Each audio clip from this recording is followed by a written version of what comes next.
Hello વિદ્યાર્થી મિત્રો, હું છું વિજય પટેલ. બાયોલોજીની અંદર આપનું હાર્દિક સ્વાગત કરું છું. આપણે મૂળના પ્રદેશો આગલા વિડીયોની અંદર મૂળના પ્રદેશો વિશે સંપૂર્ણપણે આપણે અભ્યાસ કરી ચૂકેલા છીએ. આપણે એનાથી આગળ હવે એ જોવાનો શરૂઆત કરીએ તો 11 સાયન્સ પ્રકરણ નંબર 5 ની અંદર આપણે મૂળતંત્ર મૂળના પ્રદેશો ભણીએ છીએ. હવે આપણે મૂળના રૂપાંતરણો એક એવો ટોપિક આવે છે કે મૂળના રૂપાંતરણો એટલે શું? તો મૂળના રૂપાંતરોના સંદર્ભમાં આપણે એ કહી શકાય કે મૂળ એ પોતાનું જે મહત્વનું કાર્ય ખરું, મેન કાર્ય જેને કહી શકાય, એ મેન કાર્ય સિવાય એ અન્ય કાર્યો સાથે જો સંકળાયેલો હોય તો એને મૂળનું રૂપાંતરણ તરીકે ઓળખી શકાય છે. એક શબ્દમાં કહી શકાય કે મૂળ પોતાના મૂળ કાર્ય ઉપરાંત અન્ય કાર્યો જેવા કે ખોરાક સંગ્રહ, આધાર, શ્વસન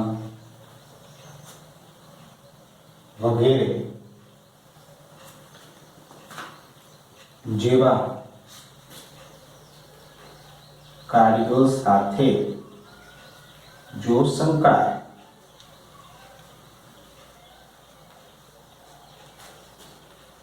હોય તો તેને મૂળના રૂપાંતરણો કહી શકાય.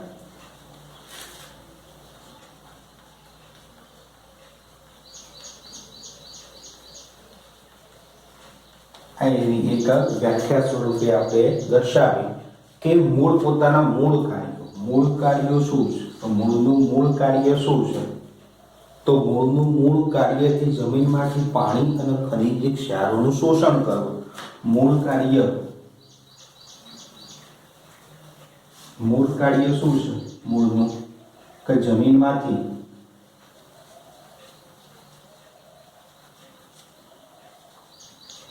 પાણી અને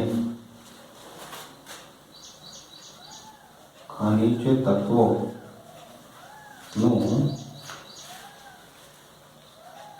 શોષણ કરવું, આ એનું કાર્ય છે. બીજું એનું મૂળ કાર્ય શું છે? તો વનસ્પતિનું યોગ્ય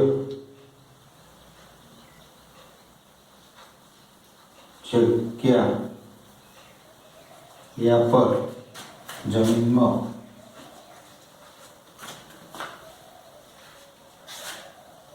સ્થાપન કરવું. તો સ્થાપન એટલે કે જમીનની અંદર એને જકડાઈ રાખે છે. તો જમીનનું વનસ્પતિનું મૂળ તંત્ર જમીનની અંદર હોય છે અને વનસ્પતિને જકડી રાખે છે અને એક આધાર સપોર્ટ આપે છે ઊભું રહી શકવાનું.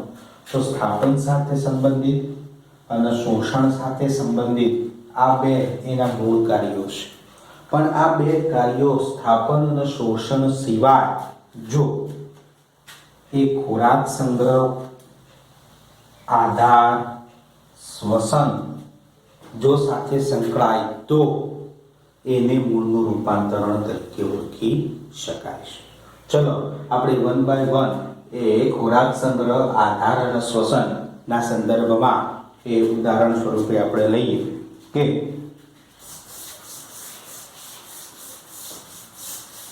સૌપ્રથમ આપણે લઈએ કે ખોરાક સંગ્રહ મૂળના રૂપાંતરણોમાં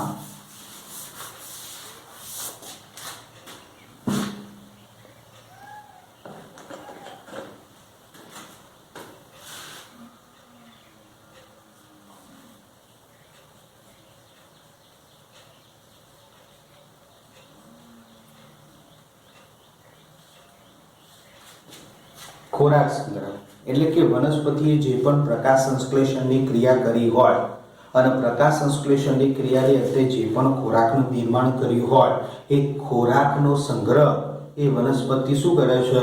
મૂળમાં કરે છે. તો કહી શકાય કે પ્રકાશ સંશ્લેષણની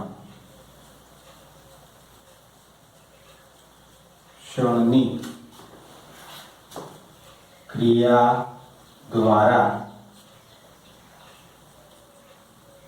તૈયાર થયેલો ખોરાક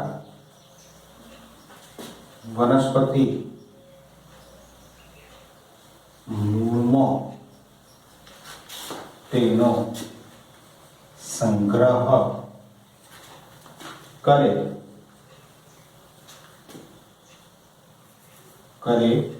છે. એના ઉદાહરણ સ્વરૂપે આપણે જોઈએ કે ઉદાહરણની અંદર એ બુકની અંદર આપેલા ઉદાહરણ લઈએ આપણે ગાજરના સંદર્ભમાં. તો ગાજરની અંદર ગાજર ક્યાં જોવા મળે? જમીનની અંદર એ તમને જોવા મળે છે. વાસ્તવમાં શું છે? મૂળ છે.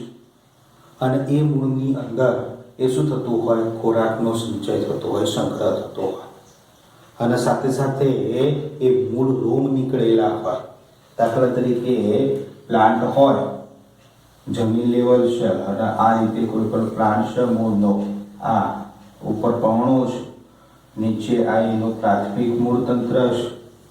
તો પ્રાથમિક મૂળતંત્રની અંદર ખોરાકનો સંચય થતો જ જાય અને પ્રાથમિક મૂળતંત્રના ફરતે મૂળ રોમ એ નિર્માણ પામતા જાય. તો ગાજર એ જ્યારે પણ તમે જોવો છો તો ઉપર એક રૂવાટી સ્વરૂપે જોવા મળે છે.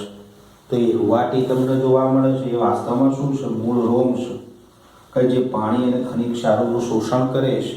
તો મૂળ ગાજર તો કરે છે, પણ એની સાથે સાથે એના પ્રાથમિક એ મૂળતંત્રમાં એ શું થયું? ખોરાકનો સંચય થયો અને એટલે ગાજર એ તમને જમીનની અંદર જોવા મળે છે. તો ગાજરની અંદર એ ખોરાકનો સંગ્રહ અને ગાજર એ કેવું મૂળતંત્ર દર્શાવે છે? તો સોટીમય મૂળતંત્ર દર્શાવે છે.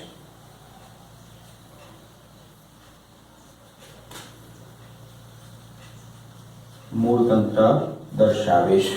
ગાજર એ કેવું દર્શાવે છે? સોટીમય મૂળતંત્ર. આકાર કેવું હોય છે? તો શંકુ આકાર એ દર્શાવે છે. આ પ્રકારે હોય ગાજરના સંદર્ભમાં.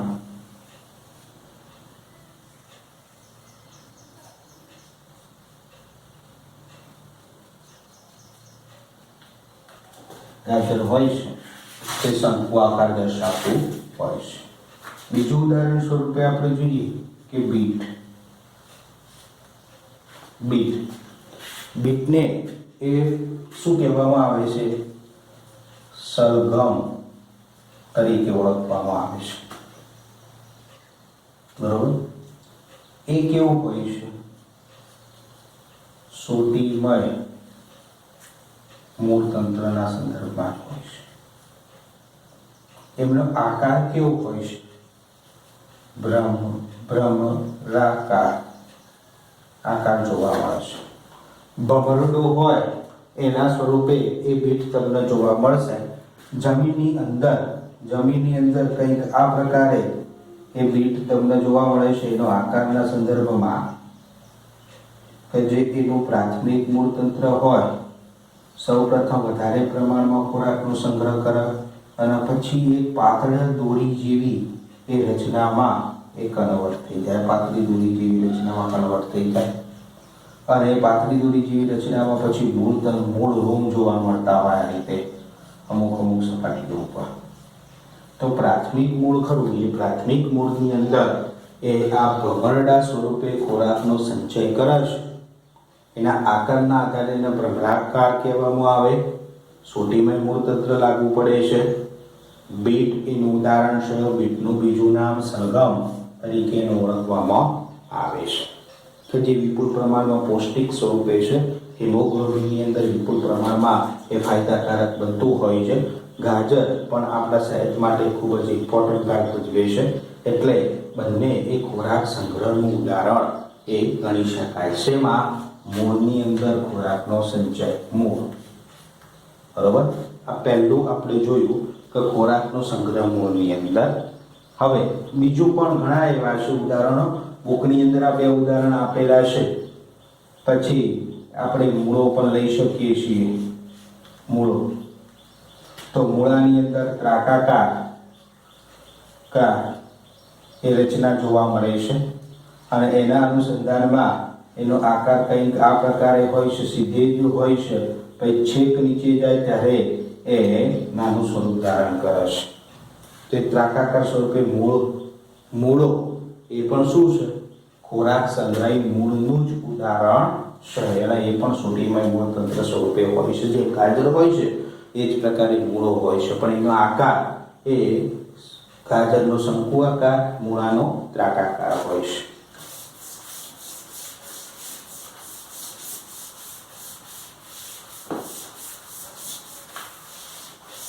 બીજું જોઈએ આપણે કે શક્કરિયાના સંદર્ભમાં મૂળમાં જ પણ એક ઉદાહરણ આપણે રહી ગયું કે ખોરાક સંચયમાં, ખોરાક સંગ્રહમાં મૂળમાં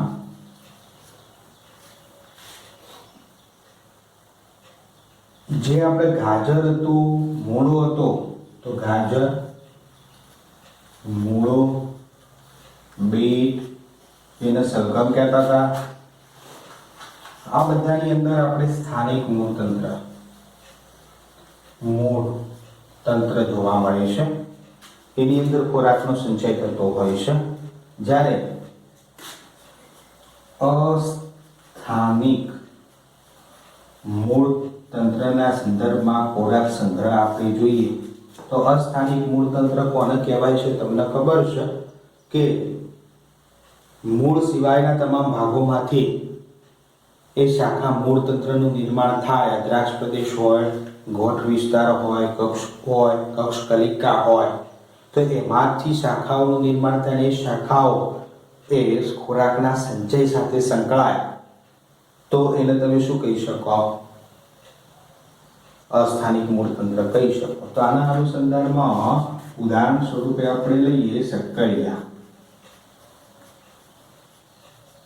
શિવરાત્રિમાં શક્કરિયા એ દરેક લોકોએ ખાધેલા હશે. એના અનુસંધાનમાં જમીન લેવલ હોય, એ જમીન લેવલ ઉપર પ્લાન્ટ ઉગેલો હોય શક્કરિયાનો, એનું પ્રાથમિક સ્થાનિક મૂળતંત્ર તો જોવા મળતું જ હોય. આ એનું સ્થાનિક મૂળતંત્ર છે, આ પ્લાન્ટ છે. પણ સ્થાનિક મૂળતંત્રની જમીન લેવલની એ નજીકની ગોઠવાળો વિસ્તાર હોય, એ ગોઠવાળા વિસ્તારમાંથી અસ્થાનિક મૂળતંત્ર નીકળે અને એ અસ્થાનિક મૂળતંત્ર એ જમીનની અંદર આ રીતે પ્રસરાય. તો આ અસ્થાનિક મૂળતંત્ર છે.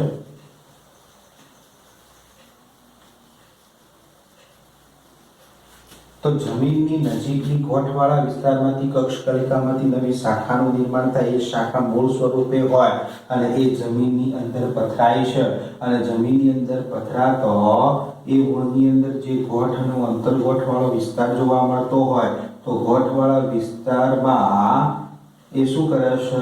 ખોરાકનો સંચય કરે છે આ પ્રકારે. તો એકલ દોકલ રીતે એ શું જોવા મળતું હોય? જમીનની અંદર આ રીતે શક્કરિયાઓ એ ઉત્પન્ન થતા હોય. પણ એ અસ્થાનિક મૂળતંત્રનું ઉદાહરણ છે, એટલું યાદ રાખજો. અને ગાજર, મૂળો, બીટ એ સ્થાનિક મૂળતંત્રનું ઉદાહરણ ગણવામાં આવે છે. ક્લિયર વસ્તુ? તો આ રીતે ખોરાકનો સંચય એ શક્કરિયામાં અસ્થાનિક મૂળતંત્ર દ્વારા થાય છે. તો અહીંયા આપણે એ મૂળતંત્રના સંદર્ભમાં ખોરાક સંગ્રહ એ પૂર્ણ થાય છે. બીજો એક આધાર સ્વરૂપે લઈએ કે આધાર. બીજું મૂળનું એ કાર્ય છે આધાર આપવાનું, ટેકો આપવાનું. વનસ્પતિને શું કરવાનું? ટેકો આપવાનું કાર્ય, એટલે કે આધાર સ્વરૂપે હોય છે. વનસ્પતિ ખૂબ જ મોટી થઈ ગઈ હોય તો એનું પ્રાથમિક મૂળતંત્ર જે પણ પ્રકાંડ કરવું, એ પ્રકાંડ એને સહન ન કરી શકે તો બીજા એ પ્રકાર જેવા સ્વરૂપો વિકસે એના આધાર કે વનસ્પતિ ટકી શકે. તો એના અનુસંધાનમાં આપણે ઉદાહરણ સ્વરૂપે લઈએ. પહેલું ઉદાહરણ વડ. બીજી તમને ખબર છે વડલો. એ વડલો હોય છે તો એ વડલાની અંદર શું જોવા મળે છે, અથવા તો એ વડની અંદર એ સ્તંભ મૂળ જેવી રચના જોવા મળે છે. સ્તંભ મૂળ, જેને આપણે વડ વાયો સ્વરૂપે તમે વર્ણવી શકો છો, વડવૈયો કોષ. આકૃતિ દ્વારા સમજીએ. દાખલા તરીકે આ વડલો છે, વડલાની આ મેન શાખા છે, બરોબર, જમીન લેવલ છે. હવે વડલાની આ શાખા કરી લોબી લોબી થતી જાય, વડલાની આ શાખા લોબી લોબી થતી જાય, તો જો વધારે લોબી થાય તો એ પોતાના જ ભારથી શું થાય, તૂટી પડે. પોતાના જ ભારથી તૂટી પડે છે. તો એના અનુસંધાનમાં શું થશે, આ શાખા જેમ જેમ આગળ વિકસતી જશે અને જ્યારે આ શાખા કરીએ, શાખાની અંદર જો ગોઠવાળો વિસ્તાર હશે, આ રીતે અમુક અમુક જગ્યાએ ગોઠવાળો વિસ્તાર હોય છે, તો એ જે જગ્યા ઉપર એને સપોર્ટની જરૂરિયાત હોય એવી ગોઠવાળા વિસ્તારમાંથી આ રીતે નાના પાતળા દોરા જેવી વડવાઈઓ એ નીકળતી હોય છે. આ રીતે વડવાઈઓ નીકળતી હોય છે, પાતળા દોરા જેવી. ચોમાસાની ઋતુ દરમિયાન એનો તમે વડવૈયો એ ઉગતી તમે જોઈ શકો છો. એ પીળાશ પડતા રંગની કથ્થઈ જેવી હોય છે, એ તમે જોઈ શકો છો. તો આ રીતે દર સાલ એ વડવૈયો મોટી થતી જાય, મોટી થતી જાય, મોટી થતી જાય અને ઘણી બધી ઝુમખા સ્વરૂપે હોય છે વડવૈયો, પાતળા દોરા જેવી. અને એ પછી બધી જ ભેગી થઈ જાય, બધી જ વડવૈયો ભેગી થઈ જાય અને ભેગી થતી જાય અને છેવટે એ જો જમીનના સંપર્કમાં આવી જાય અને જમીનના સંપર્કમાં આવી જાય છે તો જમીનની અંદર મૂળતંત્રનું પ્રસ્થાપિત કરે છે. તો આ શાખા શું છે, શાખા એ શાખાનો ગોઠવાળો વિસ્તાર અને શાખાના ગોઠવાળાના વિસ્તારમાંથી એ શું નીકળ્યું, મૂળતંત્ર નીકળ્યું. તો આ મૂળતંત્ર શું છે, અસ્થાનિક મૂળતંત્ર છે.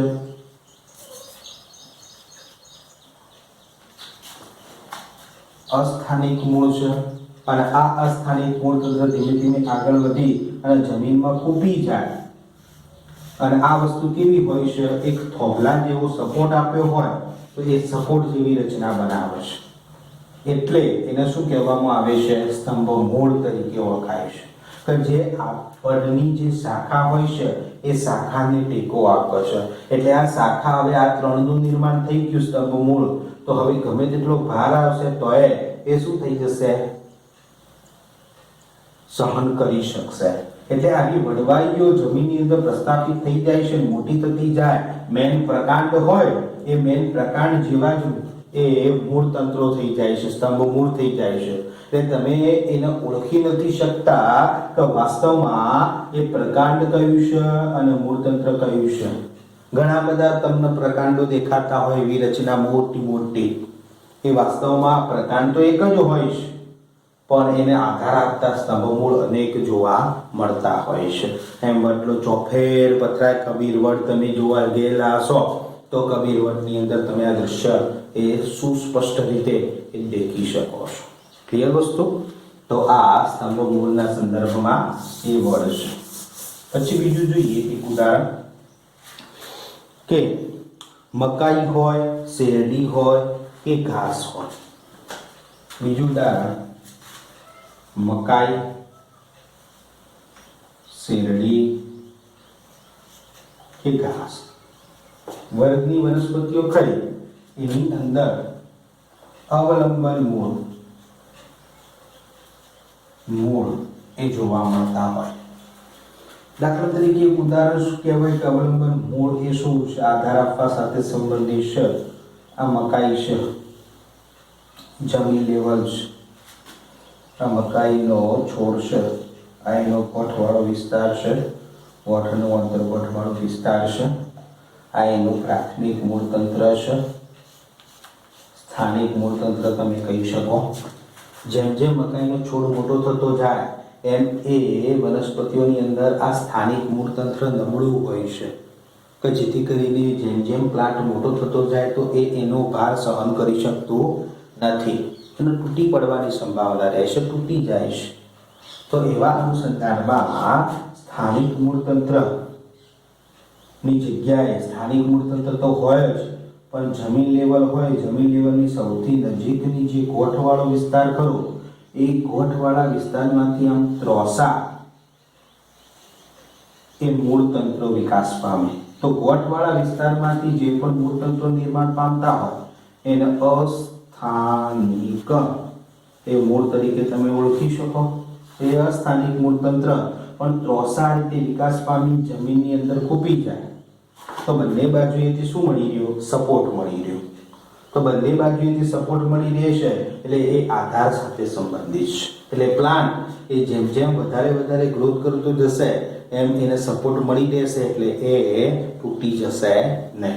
આવું ને આવું એ શેરડીની અંદર જોવા મળે છે, ઘાસની અંદર જોવા મળે છે, બરોબર. તો આ રીતે ગોઠવાળા વિસ્તારમાંથી એ ત્રોસા એ મૂળતંત્રો વિકસતા હોય, અસ્થાનિક મૂળ વિકસતા હોય અને એ અસ્થાનિક મૂળ જમીનની અંદર ખૂંપી જાય અને એને સપોર્ટ પ્રાપ્ત કરતા હોય એ બધા અસ્થાનિક મૂળ છે, જેને અવલંબન મૂળ સ્વરૂપે વર્ણવવામાં આવેલા. શું કીધેલું છે? અવલંબન મૂળ. આમાં ત્રોસા વિકસે તો એને અવલંબન મૂળ તરીકે ઓળખી શકાય, બરોબર. તો આપણે આ હતું આધાર સ્વરૂપેના ઉદાહરણો. હવે એક ત્રીજું જોઈએ કે શ્વસનના સંદર્ભમાં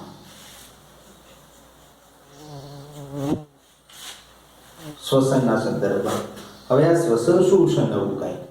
તો શ્વસનના સંદર્ભમાં કંઈક એવું છે કે દરિયાવાળો વિસ્તાર હોય છે, દરિયાનો જે ઘાટ વિસ્તાર હોય છે, કિનારાવાળો વિસ્તાર, એ કાદવ કીચડ નદી અને એ દરિયો ભેગો થતો હોય, સુંદર વન, બરોબર. તો એક એવો વિસ્તાર, સુંદર વન જેવો વિસ્તાર કે જ્યાં કાદવ કીચડ એ વિપુલ પ્રમાણમાં હોય તો એવા વિસ્તારને મેંગ્રોવ્સ વિસ્તાર કહેવાય. શું કહેવાય? મેંગ્રોવ્સ વિસ્તાર કહેવાય. અને એવા કાદવ કીચડવાળા ક્ષારીય પાણી હોય છે, કે આગળ દરિયાનું અને નદીનું મિશ્રણ ક્ષારીય પાણી હોય છે. તો એવા ક્ષારીય પાણીની અંદર એ ઓક્સિજનની માત્રા ઓછી હોય છે અને ઓછી હોય તો વનસ્પતિ ગ્રોથ કેવી રીતે કરી શકે? કેમ કે જમીનની અંદર પણ મૂળતંત્રને એ શ્વસન માટે ઓક્સિજનની જરૂરિયાત પડતી હોય છે વૃદ્ધિને વિકાસ માટે. તો એવી મેંગ્રોવ્સ વાળો જે વિસ્તાર ખરો, કાદવ કીચડ વાળો વિસ્તાર, એવા વિસ્તારની અંદર રાઇઝોપસ, બરોબર, તિવાર, રાઇઝોફોરા,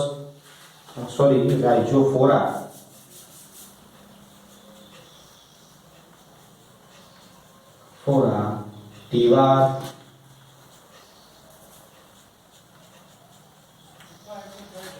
જેવી વનસ્પતિઓ ગ્રોથ કરતી હોય છે. કેવી? આ કાદવ કીચડ વાળો વિસ્તાર છે, બરોબર. આ એ વનસ્પતિનું મેન પ્રકાર છે. આ વનસ્પતિ ગ્રોથ થયેલી છે આખી. આ એનું મૂળતંત્ર છે, પ્રાથમિક મૂળતંત્ર. અહીંયા એની પ્રાથમિક દ્વિતીય શાખાઓ છે. આના દ્વિતીય શાખાઓની પણ તૃતીય શાખાઓ છે. તો દ્વિતીય અને તૃતીય શાખાઓ ખરી, એ શાખાઓ વિકાસ પામી અને જમીનની ઉપર તરફ, ઉધ્વ તરફ આવે છે. તો આ જમીનની અંદર ઉધ્વ તરફ, ઉપરની તરફ તમને મૂળતંત્ર જોવા મળશે આ રીતે. અને આ જે મૂળતંત્ર ખરા એની અંદર છિદ્રાળુ હોય છે, એટલે બહારથી જે ઓક્સિજન ખરો એ ઓક્સિજન અંદર ગ્રહણ કરી શકે. અંદર તો ઓક્સિજનનું પ્રમાણ ઓછું છે, તો એના અનુસંધાનમાં એની પ્રાથમિક, દ્વિતીય, તૃતીય જે શાખાઓ ખરી એ શાખાઓ બહારની તરફ આ રીતે ગ્રોથ થતી હોય. એટલે બહારની તરફ બધા મૂળતંત્રો એ તમને એ ઉપસેલા હોય એવી રચનાઓ, મોડા બહાર નીકળેલા હોય એવી તમને જોવા મળે. એ વાસ્તવમાં કોઈ નવો પ્લાન્ટ નથી, પણ એ મૂળતંત્ર છે. પ્લાન્ટ તો આ જ છે, બરોબર. તો આવા મૂળને શ્વસન મૂળ તરીકે એ ઓળખવામાં આવે છે. ક્લિયર? તો આ મૂળના આપણે અહીંયા મૂળનું એક કાર્ય સંપૂર્ણ રીતે પૂરું થાય છે. હવે આપણે શું જોવાનું છે? પ્રકાંડ તરફ આગળ વધવાનું છે.